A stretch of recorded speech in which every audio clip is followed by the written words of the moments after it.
नमस्कार स्टूडेंट्स, मैं doctor Sudesh Chaudhary physical chemistry YouTube channel में आप सभी का स्वागत करती हूँ। हम लोग बीएससी थर्ड ईयर की फिजिकल केमिस्ट्री पढ़ रहे थे। इस फिजिकल केमिस्ट्री में मैं आप लोगों को लास्ट वीडियो लेक्चर जो बनाया था वो था हमारा calculations of energy, molecular orbitals की एनर्जी कैलकुलेट की थी, जिसमें हमने वेव फंक्शंस यूज किया था।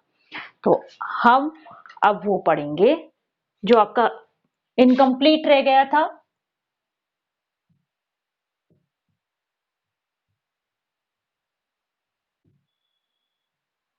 एमओटी पढ़ रहे थे। एमओटी में हम पढ़ रहे थे कैलकुलेशन ऑफ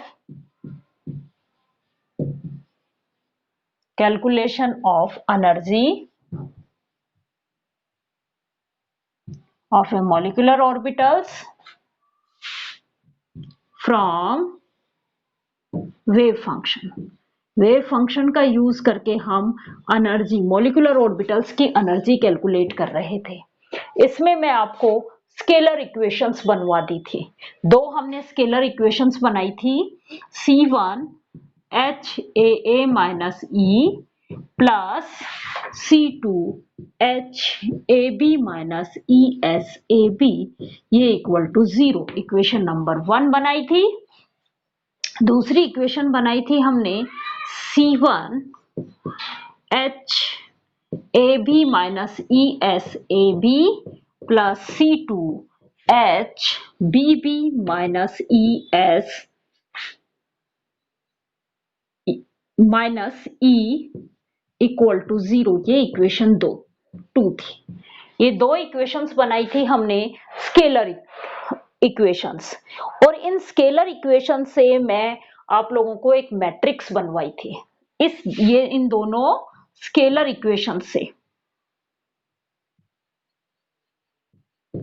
इक्वेशन से, अब हम बनाएंगे मैट्रिक्स।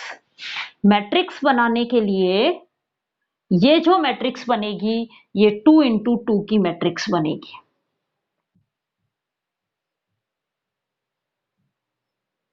और इन दोनों के इक्वल 0। C1 के जो मल्टीपल है वो ये यहां पे आएंगे, HAA minus E, HAB minus ESAB, और C2 के मल्टीपल इसमें आएंगे HAB माइनस ESAB और HBB माइनस E। ये मैट्रिक्स हमने बना ली थी, और फिर हमने कहा था कि C1 और C2 वाली ये जो मैट्रिक्स है, भाई ये दो मैट्रिक्स के प्रोडक्ट का वैल्यू क्या है? 0। इट मीन्स किसी एक मैट्रिक्स की वैल्यू 0 होगी। हमने ये कहा था कि C1 और C2 इस वाले मैट्रिक्स की वैल्यू 0 नहीं हो सकती, क्योंकि C1 और C2 दो आर्बिट्री कांस्टेंट है। यदि इनकी वैल्यू 0 हो गई तो हमारा वेव फंक्शन ही 0 हो जाएगा। तो ये तो मैट्रिक्स की वैल्यू 0 नहीं हो सकती। कौन सी मैट्रिक्स की वैल्यू को 0 किया था हमने? इस वाली मैट्रिक्स की वैल्यू को 0 के इक्वल किया था।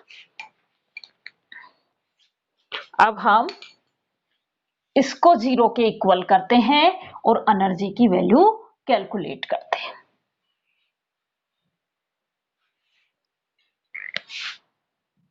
C1 C2 matrix not equal to 0, then कौन सी मैट्रिक्स 0 होगी? ये वाली matrix HAA minus E, HAB minus ESAB,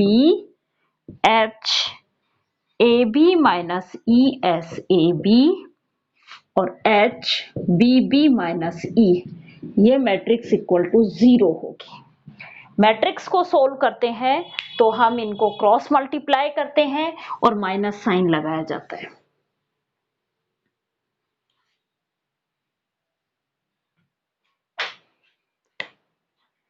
इन दोनों को मल्टीप्लाई करेंगे, फिर माइनस साइन, फिर इसको मल्टीप्लाई करेंगे और इक्वल टू 0। क्या होगा?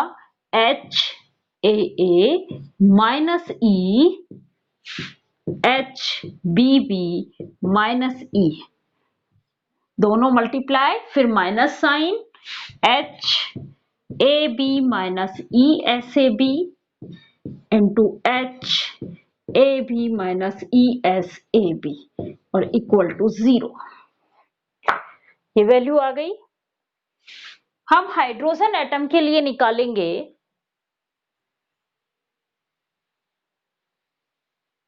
फॉर हाइड्रोजन एटम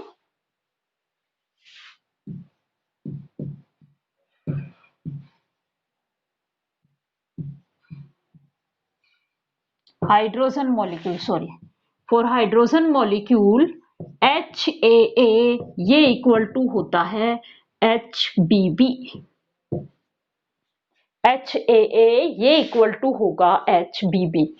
तो ये दोनों में मैं इसकी जगह HBB की जगह भी वैल्यू पुट कर दूं HAA, तो आपके पास इक्वेशन बन जाएगी HAA minus E HAA minus E minus HAB minus ESAB का होल स्क्वायर। एक ये रहा और इनके इक्वल टू 0। ये भी HAA माइनस E का होल स्क्वायर बन गया।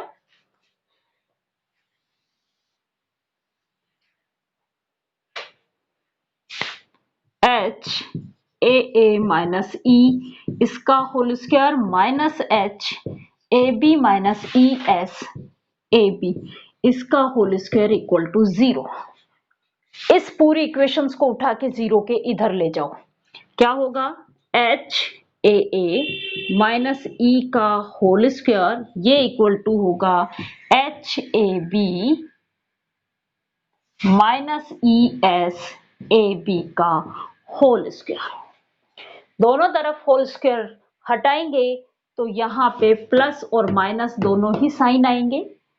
तो HAA माइनस E ये इक्वल टू हो गया plus minus HAB minus ESAB। क्योंकि कभी भी स्क्वायर में मीन्स हमें दो सॉल्यूशंस मिलेंगे, याद रखना।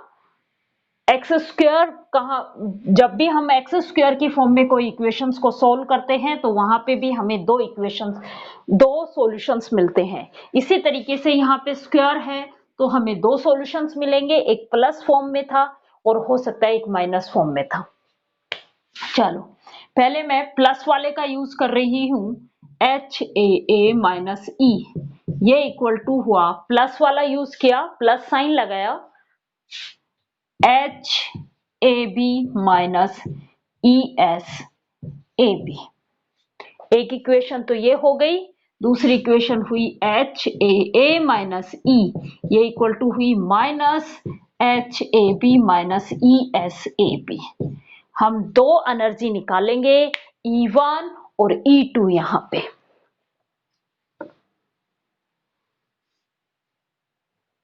यहाँ पे दो इक्वेशंस बनी आपके पास। पहली वाली इक्वेशंस को सोल्व करूंगी मैं। एनर्जी वाली टर्म्स इसको खोलो पहले। फर्स्ट इक्वेशंस, ये इक्वेशन ए और ये इक्वेशन बी। एनर्जी की दो इक्वेशंस बन गई, दोनों से हम एनर्जी कैलकुलेट करेंगे। इक्वेशन 1 से जब हम एनर्जी कैलकुलेट करेंगे, देखो HAA माइनस E ये इक्वल टू, मैं इस ब्रैकेट को खोलूं HAB माइनस ESAB। एनर्जी वाली टर्म्स को एक साइड लेके जाओ और बाकी टर्म्स को एक साइड रखो। एनर्जी वाली टर्म्स कौन सी है? E और ESAB।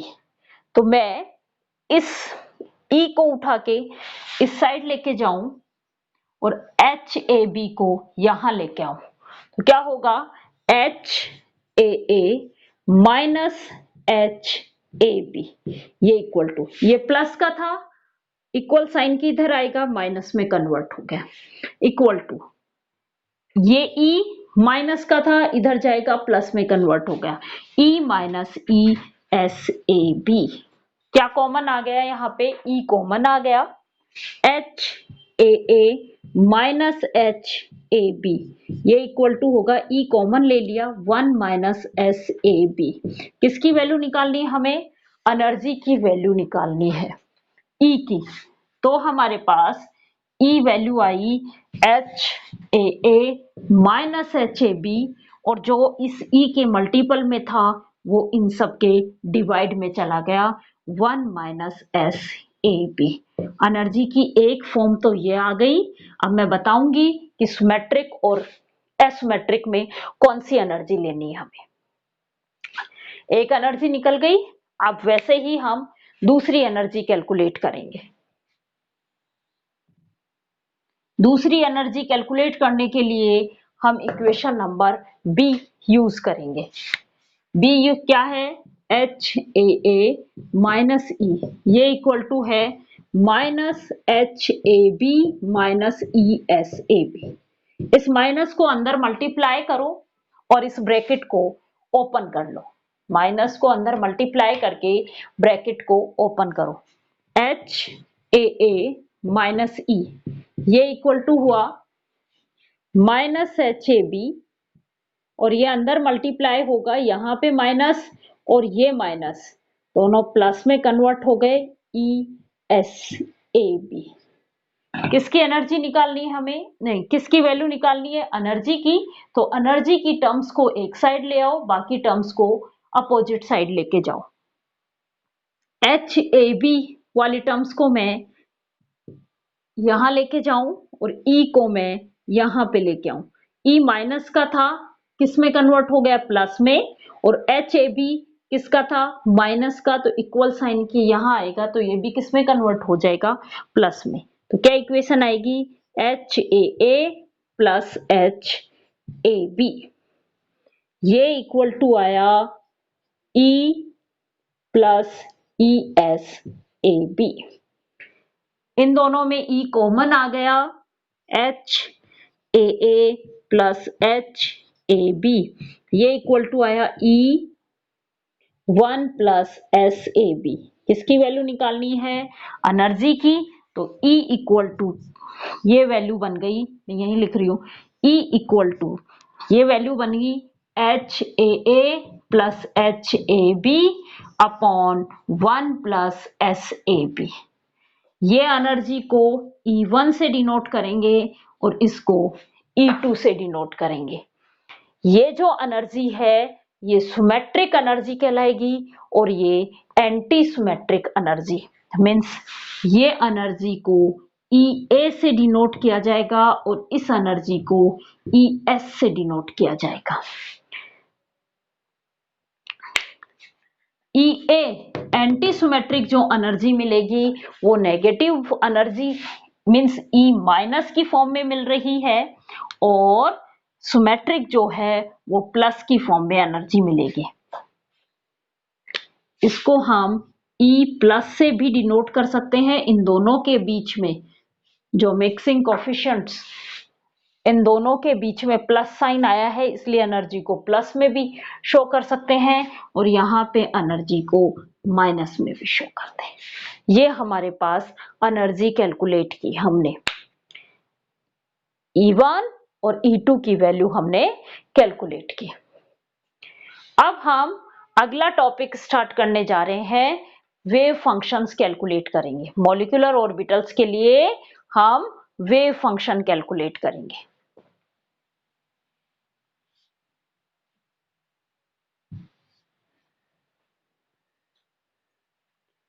Calculation of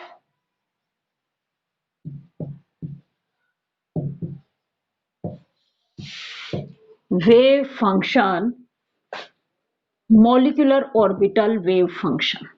molecular orbitals के लिए हम wave function कैलकुलेट करेंगे।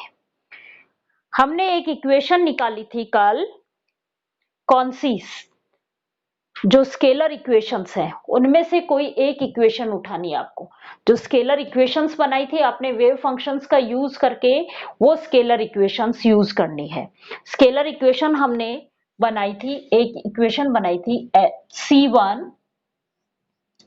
H A minus E plus C2 H A B minus E S A B equal to 0।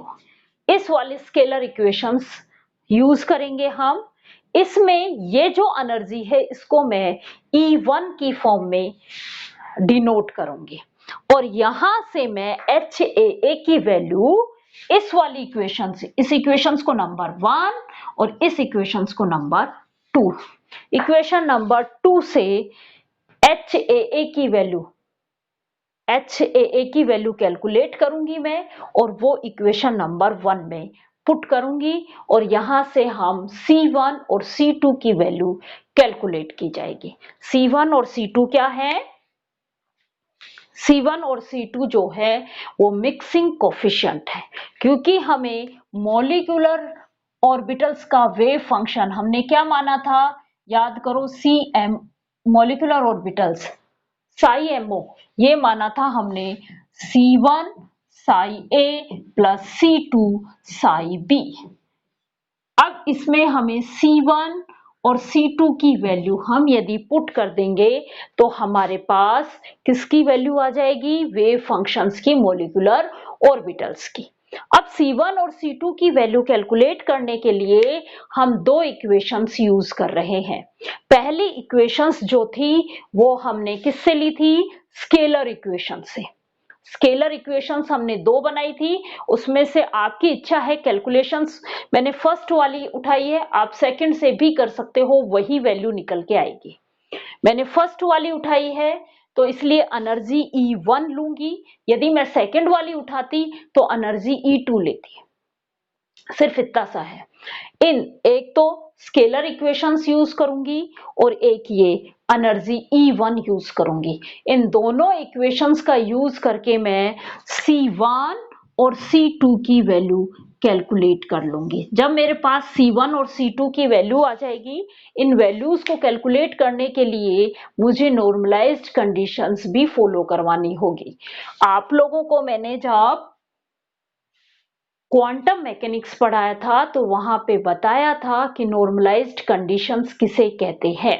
वो कंडीशंस जो इस कंडीशंस को फॉलो कर रही है, साई स्टार डीटो, इसकी वैल्यू 1 होती है। जहां पे हमने साई आई और साई जे डीटो, ये वैल्यू यदि 1 होगी तो ये नॉर्मलाइज्ड कंडीशंस को फॉलो करेंगे, और साई आई साई जे डीटो ये इक्वल टू 0 हुई तो ये ऑर्थोगोनल कंडीशंस को फॉलो करेंगे। अभी हम C1 और C2 की वैल्यू निकालने के लिए नॉर्मलाइज्ड कंडीशंस फॉलो करवाएंगे। और नॉर्मलाइज्ड कंडीशंस कब फॉलो करते हैं? जब I और J की वैल्यू इक्वल होती है। नॉर्मलाइज्ड कंडीशंस कब फॉलो होती हैं? जब I और J की वैल्यू इक्वल होती है। तो अब हम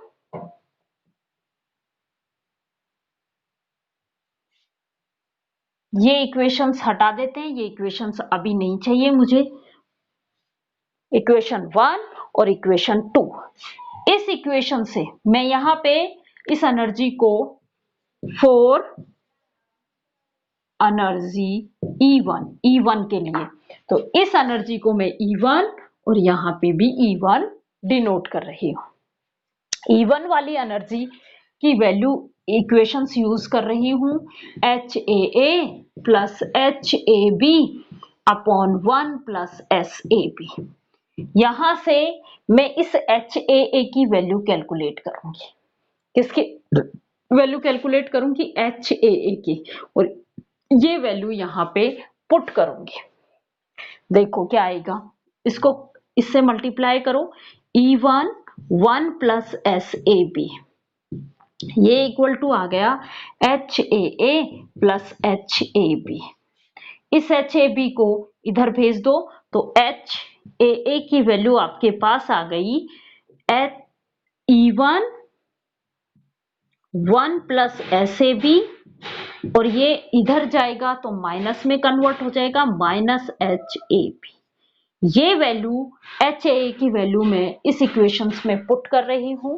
put the value of HAA from equation 3 into equation 1। HAA की वैल्यू मैं इक्वेशन 3 से इक्वेशन 1 में पुट कर रही हूं, तो क्या वैल्यू आएगी?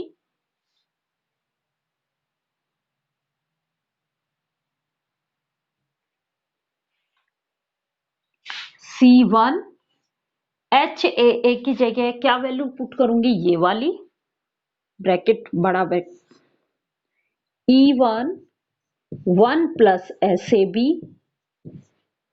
माइनस HAB माइनस का E1। भाई HAA की जगह मैंने ये वैल्यू रख दी, उसके बाद minus E1 plus C2 HAB minus E1 SAB ये इक्वल टू 0। बाकी इक्वेशंस को मैंने कुछ भी चेंजेस नहीं किए, एज इट इज रखा।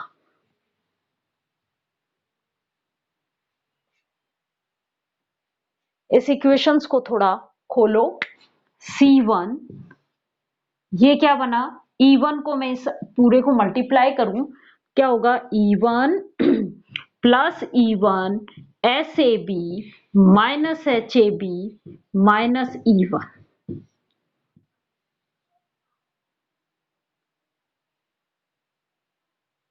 ये बड़ा ब्रैकेट था यहाँ पे भी, plus C2 HAB minus E1 SAB ये इक्वल टू 0। E1 से E1 कैंसल आउट, E1 से E1 कैंसल आउट, आपके पास इक्वेशन आ गई C1 E1 SAB minus HAB plus C2 HAB minus E1 SAB equal to 0। यदि मैं इस में माइनस साइन कॉमन ले लेती हूं तो ये जो प्लस का है वो माइनस में कन्वर्ट हो जाएगा, और ये ब्रैकेट के अंदर जो प्लस में लिखा हुआ है उसको मैं माइनस में लिखूंगी और माइनस वाले को प्लस में लिखूंगी। ऐसा क्यों? क्योंकि इस तरीके का बनाने के लिए देखो HAB भी है और E1 SAB भी है, HAB भी है, E1 SAB भी है, लेकिन साइन अपोजिट है। आपकी इच्छा है आप यहां से माइनस साइन बाहर ले लो या इसमें से माइनस साइन बाहर ले लो, क्योंकि हमें तो C1 और C2 की वैल्यू निकालनी है। मैं इसमें से बाहर साइन माइनस ले रही हूं, इस वाले में जब मैं बाहर माइनस साइन ले लेती हूं तो क्या बनेगा, C1 E1 SAB minus HAB। इसमें तो कोई भी चेंजेस नहीं किए, एज इट इज रखा, इसमें से साइन बाहर माइनस ले लिया तो क्या आया माइनस C2। अब E1 SAB किसका बनेगा, प्लस का E1 SAB, और HAB किसका बन जाएगा, माइनस का HAB, ये इक्वल टू 0। पूरी इक्वेशंस को E1 SAB माइनस HAB से डिवाइड कर दो, या इन दोनों में E1 SAB minus HAB common आ गया, कुछ भी बोल दो आप, E1 SAB minus HAB common आया, यहां पे क्या बचा C1 फिर माइनस C2 इक्वल टू 0। इसको मैं 0 के इधर भेजूंगी तो 0 को किसी भी चीज से डिवाइड करते हैं तो की वैल्यू क्या आती है, 0 ही वैल्यू आती है। मीन्स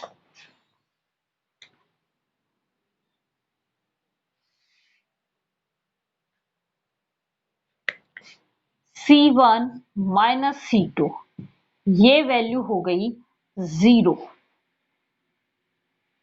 तो C1 की वैल्यू क्या आ गई, C2 के इक्वल वैल्यू आ गई। सिमिलरली ही जब हम दूसरी स्केलर इक्वेशंस यूज करेंगे जिसमें E2 वैल्यू पुट करेंगे, आपको सिमिलर वर्ड यूज करना है, वहां पे C1 की जो वैल्यू कैलकुलेट होके आती है वो माइनस C2 वैल्यू आती है। यहां पे C1 की वैल्यू C2 के इक्वल आई है। जब हम दूसरी स्केलर इक्वेशंस काम में लेंगे और E2 एनर्जी काम में लेंगे, E2 एनर्जी से HBB की वैल्यू कैलकुलेट करेंगे, सॉरी HAA की वैल्यू कैलकुलेट करेंगे, वो उसमें पुट करेंगे और वहां पे C1 और C2 की वैल्यू कैलकुलेट की जाएगी सिमिलर तरीके से। तो आप सिमिलर वर्ड यूज भी कर सकते हो। सिमिलरली C1 की वैल्यू आती है -C2, तो हम कह सकते हैं कि C1 की जो वैल्यू होती है वो प्लस माइनस C2 होती है, प्लस माइनस C2 होती है। जब मैं इन इक्वेशंस को रखती हूं तो E1 एनर्जी के रेस्पेक्ट में वेव फंक्शन जो मुझे मिलता है, मॉलिक्यूलर ऑर्बिटल्स का जो वेव फंक्शन मिलता है वो आता है C1 psi A, C1 psi A। अब मैं E1 के रेस्पेक्ट में हमने निकाला तो प्लस के इक्वल आया है, तो इस C2 की जगह मैं क्या वैल्यू पुट करूंगी, C1 वैल्यू पुट करूंगी। इस C2 की जगह वैल्यू क्या पुट करूंगी, C1 पुट करूंगी। तो क्या आएगा, plus C1 psi B। C1 common आ गया, मीन्स MO की वैल्यू आपके पास आ गई C1 psi A plus psi B। किसके रेस्पेक्ट में आई है, E1 एनर्जी की रेस्पेक्ट में आई। वैसे ही हम E2 एनर्जी के रेस्पेक्ट में, जब E2 एनर्जी के रेस्पेक्ट में हमने C1 की वैल्यू निकाली थी वो क्या थी, -C2। C1 की वैल्यू किसके इक्वल हुई थी, -C2 के इक्वल। तो वहां पे अब इस इक्वेशंस के अकॉर्डिंग E2 के रेस्पेक्ट में वेव फंक्शन, मॉलिक्यूलर ऑर्बिटल्स का वेव फंक्शन की वैल्यू क्या हो जाएगी, इस इक्वेशंस में C1 psi A as it is, C2 की जगह मैं वैल्यू पुट करूंगी -C1, C2 की जगह मैं वैल्यू पुट करूंगी -C1, -C1 psi B। C1 common आ गया, क्या आएगा, psi A minus psi B। ये एनर्जी E2 के रेस्पेक्ट में मॉलिक्यूलर ऑर्बिटल्स निकल के आया है, और ये E1 के रेस्पेक्ट में मॉलिक्यूलर ऑर्बिटल्स निकल के आया है। अब हमें वैल्यू कैलकुलेट करनी पड़ेगी C1 और C2 की। भाई यहाँ पे C1 की वैल्यू आई है, तो मुझे इस C1 की वैल्यू पता होनी चाहिए, तब मेरा मॉलिक्यूलर ऑर्बिटल्स के वेव फंक्शन हम लिख सकते हैं, क्योंकि यहाँ पे आर्बिट्री कांस्टेंट माना था हमने C1। तो अब हम C1 की वैल्यू कैलकुलेट करेंगे, कौन सी कंडीशंस को यूज करते हुए, नॉर्मलाइज्ड कंडीशंस को यूज करते हुए। तो ये वाला पोर्शन मैं आपको कल की क्लास में कराऊंगी। वेव फंक्शंस हमने निकाल लिए हैं, इन दोनों वेव फंक्शंस में जो वैल्यू हमें नहीं पता वो है C1। तो इस C1 की वैल्यू में C1 आर्बिट्री कांस्टेंट है, और इसकी वैल्यू कैलकुलेट करने के लिए हम नॉर्मलाइज्ड कंडीशंस को यूज करेंगे। Thank you.